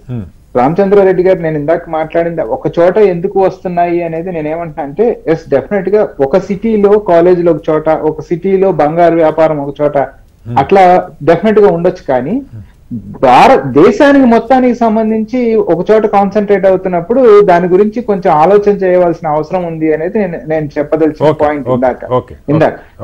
సో సార్ ఇప్పుడు ఆ శాటిలైట్ టౌన్స్ లేకపోతే స్మార్ట్ సిటీస్ ఇవన్నీ ఎక్స్పాండ్ చేసే దిశగా కనుక వెళ్తే, మీరు ఢిల్లీ నుంచి పక్కనే ఉన్న ఫరీదాబాద్కి వెళ్ళండి, అదొక చెత్త కుప్ప చేసి పెట్టారు దాన్ని. సరే, ఇవాళ క్లైమాటిక్ కండిషన్స్ కూడా కన్సిడర్ చేయాల్సిన పరిస్థితి, బాధ్యత కూడా ఖచ్చితంగా గవర్నమెంట్ పైన ఉంది సార్. క్లైమాటిక్ కండిషన్స్ తీసుకున్నప్పుడు ఇక్కడ ఢిల్లీది చాలా విపరీతమైన చలికాలంలో విపరీతమైన చలి, వర్షాకాలంలో ఇవాళ అంటే కురవాల్సిన రకంగా కాకుండా అయితే క్లౌడ్ బస్టింగ్, లేకపోతేనేమో నీటికి స్కేర్ సిటీ. సో ఈ రకమైన దారుణమైన పరిస్థితుల్లో ఢిల్లీ ఉన్నప్పుడు ఖచ్చితంగా దాన్ని central government through state government execute చేపించి హెల్పింగ్ హ్యాండ్ ఇవ్వాల్సిన పరిస్థితి. ఎందుకంటే దేశం మొత్తం అక్కడే ఉంది. సో అటువంటి పరిస్థితుల్లో ఇవాళ ఆఫీసర్స్ ని ట్రాన్స్ఫర్ చేయాలన్నా, ఆఫీసర్స్ కి ఏమన్నా చెప్పాలన్నా మళ్ళీ లెఫ్టినెంట్ గవర్నర్ గారు ఇది వారి యొక్క రెస్పాన్సిబిలిటీస్ మొత్తం, పర్మిషన్స్ మొత్తం తీసుకెళ్లి లెఫ్టినెంట్ గవర్నర్ చేతిలో పెట్టారు. ఇవాళ ముఖ్యమంత్రి గట్టిగా ఆదేశాలు ఇస్తే ఇనే పరిస్థితుల్లో అధికారులు లేని పరిస్థితికి తీసుకొచ్చిన తరుణంలో ఒక ఢిల్లీని మెస్అప్ చేసి ఒక గందరగోళ పరిస్థితికి తీసుకొచ్చేసారు సార్. లెఫ్టినెంట్ గవర్నర్ గవర్నర్ పూర్తిగా రాజకీయాల్లో ఇన్వాల్వ్ అవుతాడు. అతని ప్రమేయాన్ని డెఫినెట్ గా ఏ రాజకీయ ఎలక్టెడ్ గవర్నమెంట్ ముఖ్యమంత్రి గాని మంత్రులు గాని ఒప్పుకోరు. అదే విధంగా ఆఫీసర్స్ కి అందరికేమో మాకు లెఫ్టినెంట్ గవర్నర్ మాకు అండగా ఉన్నాడు, కేంద్ర ప్రభుత్వం అండగా ఉంది, కాబట్టి మంత్రులు చెప్పినా ముఖ్యమంత్రి చెప్పినా మేము వినాల్సిన పరిస్థితి లేదు అనేది ఆఫీసర్స్ ఫీల్ అవుతున్న పరిస్థితి. సో ఇటువంటి తరుణంలో ఢిల్లీని మెస్అప్ చేసి పెట్టారు ఒకటి. రెండోది సార్, పొల్యూషన్ పరంగా తీసుకున్నా కూడా ఢిల్లీలో హైయెస్ట్ పొల్యూషన్ ఉంది. దాన్ని కంట్రోల్ చేయడానికి ఏం చర్యలు తీసుకున్నామంటే దానికి లేదు.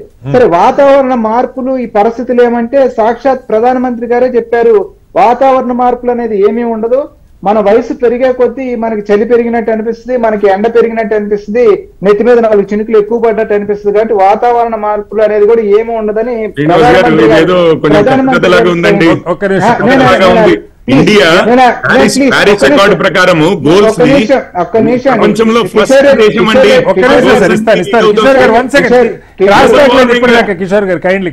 గ్లోబల్ వార్మింగ్ గోల్స్ ఏవైతే ఉన్నాయో ప్యారిస్ అకార్డ్ ప్రకారము India is the only country that to take it seriously.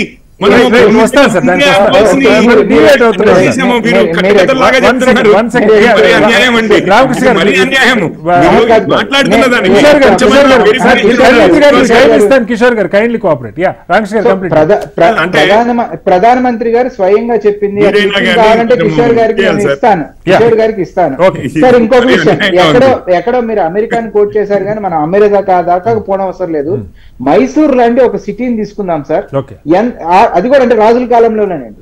Krishnaraju వాడియారు last king దగ్గర వచ్చేటప్పటికి కూడా ఆ ఇన్ఫ్రాస్ట్రక్చర్ అనేది ఎంత అద్భుతంగా డిజైన్ చేయబడింది. దాన్ని అక్కడ ప్రజలు మెయింటైన్ చేస్తా ఉన్నారు సార్. అంటే రోడ్ క్రాస్ చేసే విషయంలో అదే ఇందాక ఇప్పుడు రామచంద్ర గారు చెప్పారు, అసలు సివిక్ సెన్స్ ఉండి కంప్లైంటింగ్ నేచర్ ఉంటే చాలా సమస్యలు పరిష్కారం అవుతాయి.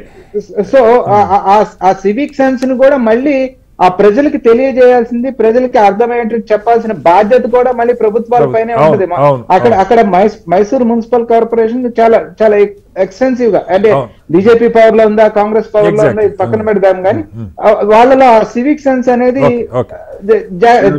పెంపొందించడం జరిగింది. సో ఇటువంటి తరుణంలో సివిక్ సెన్స్ ఉండాలి, గవర్నమెంట్ కోఆర్డినేట్ చేసుకొని పని చేసుకోవాలి. ప్రతిపక్ష పార్టీకి చెందిన గవర్నమెంట్ ఉన్నా సరే దాన్ని సరిగ్గా పని చేయాలి అనేది కూడా మనం అర్థం చేసుకోవాలి. రెడ్డి గారు, ఇక్కడ రెండు అంశాలు సార్ మనం చూస్తా ఉన్నాం. ప్రభుత్వాలు ఏమున్నా ఒక సంఘటన జరిగినప్పుడు 2 రోజులు, ఇప్పుడు హైదరాబాద్ లో వర్షాలు వస్తే నాలాలు కబ్జాలు, లేకపోతే నాలాలు ప్రీ మాన్సూన్ ఇన్స్పెక్షన్ ఇవి గుర్తొస్తాయి. మళ్ళీ మామూలు 2 రోజులు. ఇవాళ ఢిల్లీలో కూడా ఈ కాలువలు నాలాలు కబ్జాలు జేసీబీలు తీసుకొని బయలుదేరి పగలగొడతా ఉన్నారు. ఇది నాకు మీ నుంచి కావాల్సింది ఒకటే రామచంద్ర గారు, మీరు అత్యంత నైపుణ్యం ఉన్నటువంటి ఇంజనీరు. అసలు ఈ మహానగరాల్లో ఈ అండర్ గ్రౌండ్ డ్రైనేజ్ వ్యవస్థ ఒక్కసారి దాన్ని ఏదన్నా, ఎందుకంటే వర్షం వస్తే నీళ్ళు వెళ్ళటానికి ఏర్పాటు లేదు, మీరు చెప్పినట్టు కాంక్రీట్ జంగిల్ చేశారు, ఎక్కడ ఎన్ఫోర్స్మెంట్ లేదు, ఒక చొక్క భూమిలోకి వెళ్ళే పరిస్థితి లేదు, క్లైమేటిక్ చేంజెస్ చాలా భారీగా వస్తూ ఉన్నాయి. ఢిల్లీలో 2-3 నెలలతో చొక్క నీళ్ళే తాగడానికి వాళ్ళు మొత్తం నిండిపోయిన పరిస్థితి మనం 2-3 నెలల్లో చూస్తూ ఉన్నాం పరిస్థితి. సో దీనికి ప్రభుత్వాల దగ్గర ఏదన్నా మీరు మనకి ఇంజనీరింగ్ స్టాఫ్ కాలేజ్ ఇలాంటివి చాలా నిపుణులు ఉన్నట్టు సంస్థలు కనీసం రాజకీయాలకు అతీతంగా మీ బట్టి వాళ్ళు ఎవరైనా పూనుకొని ఒక లాంగ్ టర్మ్ ప్రణాళిక, ఒక అట్లీస్ట్ ముందు మహానగరాల వరకు కోట్ల మంది జీవిస్తున్న నగరాల్లో ఈ మార్పులు చేయడానికి ఏదైనా ఒక ప్రపోజల్ పెట్టే అవకాశం ఉంటుందా? ఏం చేయాలి రామచంద్ర రెడ్డి గారు? ఈ ప్రపోజల్స్ ఇంజనీరింగ్ సొల్యూషన్ చాలా ఉన్నాయండి. ఓకే, కానీ అవి ప్రాక్టికబుల్ గా ఎందుకు కావట్లేదు అంటే నేను చెప్తాను. చెప్పండి సార్. 74 to 78 లో ఫస్ట్ హైదరాబాద్ కు హ్యాట్స్ సర్వే చేశారు. ఓకే, హ్యాట్ సర్వే ప్రకారం హైదరాబాద్ చుట్టూ శాటిలైట్ టౌన్ డెవలప్ చేయాలా. అందులో పటాన్ చెరువు ఒకటి, ఏమండి కోకాపేట ఒకటి, ఇలాగా ప్రతి చోట చేశారు. కానీ యూజ్ ఏంటి? గవర్నమెంట్ మారిన తర్వాత వాటన్నిటిని ఎంసీఎస్ లో కలిపేశారు, గ్రేటర్ హైదరాబాద్ చేసామని. ఓకే, సో మీరు శాటిలైట్ ఏం చేస్తారు? మీరు శాటిలైట్ చేసినప్పుడు శాటిలైట్ రూట్స్ వేరే ఉంటాయి, దానికి కావాల్సిన అన్ని అక్కడ క్రియేట్ చేశారు. ఇప్పుడు శాటిలైట్ అన్ని తీసుకొచ్చి జిహెచ్ఎం లో కలిపేసి, జిహెచ్ఎం లో ఉన్న వాళ్ళకే నీళ్లు ఇవ్వలేకుంటే అందరినీ కలిపేసి అంతమందికి నీళ్లు ఎక్కడి నుంచి తెస్తాము? ఇప్పుడు కొత్త గవర్నమెంట్ ఏం చేసింది, గండిపేటలో ఉన్న వాటర్ ను ఆ జీవోను మార్చేసి మనకు గండిపేటలో నీళ్లు స్టోర్ చేయాల్సిన అవసరం లేదు, గోదావరి నీళ్లు తీసుకొచ్చి హైదరాబాద్ అందరికి తాగిస్తామని ఇంతకుముందు చీఫ్ మినిస్టర్ గారు అన్నారు. అయ్యా మీరు అక్కడి నుంచి నీళ్లు తీసుకొస్తారు కానీ తెచ్చిన నీళ్లు స్టాక్ చేయాలి కదా. నేను మా ఇంట్లో ఆల్టర్నేట్ డే ఇస్తేనే 2 20 లీటర్స్ వాటర్ పెట్టుకుంటున్నాను. ఇన్ని కోట్ల మందికి నీళ్లు తీసుకొచ్చి ఎక్కడ స్టాక్ చేసి పెడతారు మీరు? కాబట్టి స్టోర్ చేయలేదు. ఇవన్నీ ఎట్లా ఉంటాయి? ఇంకొక వక్త ఇప్పుడు చెప్పారు, మనము డ్రైనేజ్ పైపులు తీసి కొత్త వేయడానికి కేటీఆర్ గారు 20,000 కోట్లని అన్నారు. అయ్యా 20,000 కోట్లు కాదు, 40,000 కోట్లు ఇచ్చినా అది చేయడం నాట్ పాసిబుల్. ఎందుకంటే మన కొత్త సిస్టమ్ లో ఎలక్ట్రిక్ పోల్స్ పైన ఉండద్దని చెప్పి అండర్ గ్రౌండ్ ఎలక్ట్రికల్ ఉంది, తర్వాత టెలిఫోన్ కేబుల్స్ అన్ని లోపల వేసాం. అవి తీసి ఎట్లా వేస్తామండి డ్రైనేజ్? అరే మనం ఎప్పుడు ఒక ఇష్యూ గురించే మాట్లాడతామని కాంప్రహెన్సివ్ ఇష్యూ ఎప్పుడు మనం మాట్లాడటం. అంటే ఇప్పుడు డ్రైనేజ్ వ్యవస్థను నేను ఒక ఇంజనీర్ గా నాట్ పాసిబుల్ అని చెప్తున్నాను. మరి నాకు ఇంజనీరింగ్ డిగ్రీ ఎందుకు వేస్ట్ కదా, తీసేయాలి కదా. ఎందుకు నాట్ వేస్ట్ అంటే అక్కడ ఒక సైడ్ మేమే పాలసీ చేస్తున్నాం, ఇక్కడ ఎలక్ట్రిక్ పైపులు టెలిఫోన్లు అన్ని పైన ఉండకూడదు, ఫుట్పాత్ లో అడ్డం వస్తున్నాయి. ఇదే ఫుట్పాత్ రోడ్డుకు రెండు పక్కల నేను క్లాస్ లో పాఠం చెప్తాను. ఆనందనగర్ కాలనీకి వచ్చేసరికి ట్రాఫిక్ పెరిగిపోయింది కాబట్టి ఒక పక్క ఫుట్పాత్ తీసేశారు, ఎందుకంటే వెహికల్స్ జామ్ అవుతున్నాయి. కొన్ని చోట్ల రెండు పక్కల ఫుట్పాత్ తీసేసి ఓన్లీ వెహికల్స్ పర్మిట్ చేస్తున్నాం. మరి మనుషులు ఎక్కడ నడవాలండి? కారులో పోయేవాడు బెంజ్ కారులో పోయినా మారుతి కారులో పోయినా దిగి షాప్ నడిచే పోవాలని సంగతి మర్చిపోతున్నాం. ఇప్పుడు మన మినిస్టర్లు ఎక్కడ ఫ్లైట్ లో పోయినా స్పెషల్ ఫ్లైట్ లో దిగిన తర్వాత నడిచి వచ్చే కారులో ఎక్కాలి కదా, అది మర్చిపోతున్నాం మనం. మనం ఎప్పుడు ఏదాని కాన్సెప్ట్ ఉంటే దాని గురించే మాట్లాడుతున్నాం. ఇక్కడ మనం ఏంటంటే మనము కాన్సన్ట్రేటెడ్ డిస్కషన్స్ మానేసి కాంప్రహెన్సివ్ గా ఏది పాసిబుల్ చెప్పండి సార్, అదే కావాలి నాకు. అదే మనకు ఇంపార్టెంట్ గా కావాల్సింది. ఈ drainage system closed drainage system limited population ఉన్నప్పుడు మాత్రమే నడుస్తుందండి. ఇప్పుడు ఇంతకు ముందు బంజారా హిల్స్ లో 2 floors బిల్డింగ్స్ ఎక్కువ ఉన్నాయి. అట్లాంటప్పుడు 8 inches 4 inches డయామీటర్ పైప్ సరిపోయినాయి. ఇప్పుడు బంజారా హిల్స్ లో 6 floors 5 floors తక్కువ ఉన్న బిల్డింగ్సే లేవు. సో ఇంత డ్రైనేజ్ వాటర్ వస్తే మీకు 6 inches 8 inches పైప్ కాదు, కనీసం మీకు 12 inches పైప్స్ వేయాలి. 12 inches పైప్స్ తవ్వడానికి వేయడానికి ఎన్ని సంవత్సరాలు టైం పడుతుంది? డబ్బు ఇస్తుంది, వరల్డ్ బ్యాంక్ నుంచి లోన్ ఇస్తారు, కానీ అది వేయడానికి పాసిబుల్. తర్వాత ఇంత ట్రాఫిక్ లో నేను మళ్ళీ మీరు చూసాం మెట్రో రైలు పెట్టాలంటే పిల్లర్స్ నైట్ 10 తర్వాత మార్నింగ్ 6 వరకే పని చేయమన్నా, మరి పని అవుతుందా? సో ఇలాంటివన్నీ ప్రాక్టికల్ డిఫికల్టీస్, ఇవన్నీ వదిలేసి మనం ఫండ్స్ ఇస్తాము వాళ్ళు చేయలేదు వీళ్ళు చేయలేదు కాదు సార్. ఇప్పుడు అది జరగట్లేదు, ఎన్ఫోర్స్మెంట్ జరగట్లేదు సార్. ఇప్పుడు సెల్లార్ లేదు, లేకపోతే అసలు చర్చే లేదు. నేను చెప్పేది అంటే ఓన్లీ ఎన్ఫోర్స్మెంట్ ద్వారానే కొన్ని చేయగలము. ట్రాఫిక్ లో కూడా మేము కొన్ని రూల్స్ పెట్టుకుంటాం, అది అయిపోయిన తర్వాత 1 way ట్రాఫిక్ ఎందుకు చేస్తున్నాము? మాకు తెలుసు 1 way ట్రాఫిక్ చేస్తే ఎక్కువ దూరం తిరిగితే వెహికల్స్ ఎక్కువ టైం ఉంటాయి, తర్వాత డీజిల్ పెట్రోల్ అబ్నార్మల్ కాస్ట్ అవుతుంది. ఇప్పుడు సిగ్నల్ దగ్గర ఫ్రస్ట్రేట్ అవుతున్నారని యూ టర్న్ తీసుకొచ్చి ముందుకు పోయి తిప్పుతున్నారు. అంటే మనకు దాదాపు మాసాప్ ట్యాంక్ దగ్గర 2 లక్షల వెహికల్స్ తిరిగితే 2 లక్షల వెహికల్స్ 2 kilometers యూ టర్న్ తిరుగుతున్నాయండి. 2 kilometers into 2 లక్షలు, what is the amount of diesel and petrol we are spending? దాన్ని ఎవరు ఆలోచించరు. గవర్నమెంట్ ఏమంటే ఈ పోలీస్ ఆఫీసర్ మీరు అది చేసామన్నారు, పాపం వాళ్ళు చేయాల్సింది అంతకంటే ఏం చేయలేరు, ఎందుకంటే వెహికల్స్ కొనకుండా ఆపగలమా? తర్వాత ఇంకొకటి మీ ద్వారా నేను ప్రేక్షకులకు తర్వాత బీజేపీ అన్ని గవర్నమెంట్ చెప్పదలుచుకుంది ఏంటంటే అండి, ఇప్పుడు మనకు ట్రైన్ యాక్సిడెంట్లు అయితే 2 compartmenట్లు 3 compartmenట్లు అయితేనే మన స్పీడ్ 60 kilometers ట్రైన్ స్పీడ్ ఉంటేనే. ఇప్పుడు జన్మభూమి trains more than 90-100 kilometers. Vande Bharat ఇలాంటివి, వందే భారత్ ఏమండి. ఆ ట్రైన్ యాక్సిడెంట్ అయితే ఏమద్దో ఒకసారి ఆలోచించండి. ఇప్పుడు కాకుండా ఇంకా 5-6 ఏళ్ళకు జరగక తప్పదు. జరిగినప్పుడు ఎన్ని వందల మంది చనిపోతారు, ఏమవుతుంది? మనం స్పీడ్ మీద కాన్సన్ట్రేట్ చేస్తున్నాం. మన క్వాలిటీ ఆఫ్ లైఫ్ కానీ మన టెక్నికల్ నాలెడ్జ్ అంతా పెంచామా? సో దీనికి మీరంటాం కాదు రామచంద్రరెడ్డి గారు, మీరంటాం అంటే ఇక్కడ మౌలికమైన మార్పులు చేయటం కష్టం, ముఖ్యంగా నగరాల్లో. అలాంటి చోట ప్రధానంగా ఎన్ఫోర్స్మెంట్ మీద దృష్టి పెట్టడమే ముఖ్యం అంటారు, అంతేనా సార్? అంటే అది చేయాలి. ప్రజలు కూడా తమ రెస్పాన్సిబిలిటీ తెలుసుకోవాలి. అంత జరుగుతుందని తెలిసినప్పుడు ఒక వక్త చెప్పినట్టుగా అందరూ ఢిల్లీలో పోయి సివిల్ సర్వీస్ అక్కర్లేదు, అక్కడ క్రేజీ అన్నమాట. ఎందుకంటే ఇప్పుడు చూడండి, ఏ సినిమా వచ్చినా కూడా ఇవాళే చూడాలని క్రేజ్ ఉంది కాబట్టి ఫస్ట్ వారంలోనే వాళ్ళు డబ్బులు చేసుకుంటున్నారు. మనం కూడా 100 రూపాయల టికెట్ 500 ఇచ్చి కొంటున్నాం. అదే సినిమా 15 రోజుల తర్వాత చూస్తే అందులో యాక్షన్ మారిపోతుందా, హీరో మారుతారా, విలన్ మారుతారా? ఆ ఓపిక మనకు లేదు. సో మన ఓపిక లేదు కాబట్టి గవర్నమెంట్ సీట్ రేటు పెంచారని వాళ్ళని తిడతాము, లేకపోతే ఈ హాల్స్ ఇలా ఉన్నాయని వాళ్ళను. Always this blame game is not solution. ఒక్కసారి కిషోర్ గారు క్విక్ గా ఒక్కసారి మీరు ఏదో చెప్పాలనుకుంటారు? 2-3 things. ఇప్పుడు ఇంత జరిగింది, ఇది ఢిల్లీలో జరిగింది. నేను నిజంగానే అంటున్నాను, వేరే ప్రభుత్వాలు ఏమైనా ఉండుంటే అసలు నిజంగానే అదే బీజేపీ ప్రభుత్వం అయి ఉంటే ఇంకెట్లా ఉండేది. ఏం చేస్తారు సార్? బీహార్ లో ఈ రోజు ఇప్పుడు రామచంద్రారెడ్డి గారు చెప్పినట్లుగా ముందు ఎన్ఫోర్స్మెంట్ అండి. ఎన్ఫోర్స్మెంట్ లో అవినీతి వల్ల ఈ స్థితి కొంచెం. ఇప్పుడు ఎవరు అది ఎప్పటి నుంచి ఎవరున్నారు, అవినీతి ఆఫీసర్లను ఎవరు హైర్ చేశారు, ఇదంతా కాదు. ప్రభుత్వాలకి మనకి మ్యాండేట్ ఇచ్చినప్పుడు చేయవలసిందైతే మనం యాక్సిడెంట్స్ జరగట్లేవా, జరిగినప్పుడు మీరైతే డిస్కస్ చేయట్లేరా, లేకపోతే క్రిటిసైజ్ చేయట్లేరా, తప్పులు పాయింట్అవుట్ చేయట్లేరా?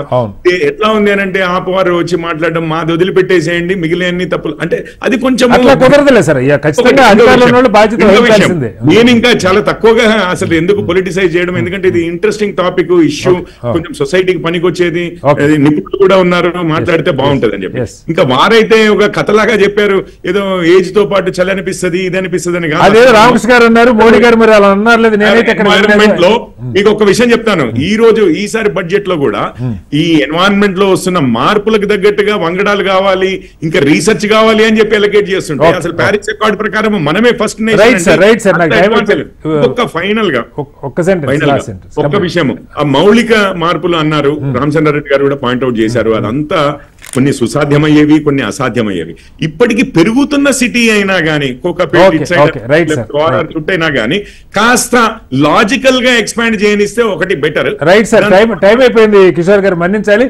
ఏదేమైనా వీటికి ప్రధానంగా మౌలికమైన మార్పులు తేవటం కొంత కష్టసాధ్యత కూడుకున్నది. ప్రధానంగా ఎన్ఫోర్స్మెంట్ మీద, అలాగే కొత్త ప్రాంతాల్లో దీర్ఘకాలిక అవసరాలు దృష్టిలో పెట్టుకుని మౌలిక వస్తువులు ఏర్పాటు చేసుకోవాల్సిన అవసరం ఉందని అంటున్నారు. చర్చలో పాల్గొన్న కిషోర్ గారికి, వరప్రసాద్ గారికి, రామకృష్ణ గారికి, అలాగే రామచంద్ర రెడ్డి గారికి ధన్యవాదాలు. ఇది వాళ్ళ బిగ్ డిబేట్. రేపు మరొస్తే మళ్ళీ కలుద్దాం. అందరికీ నమస్కారం. సెలవు.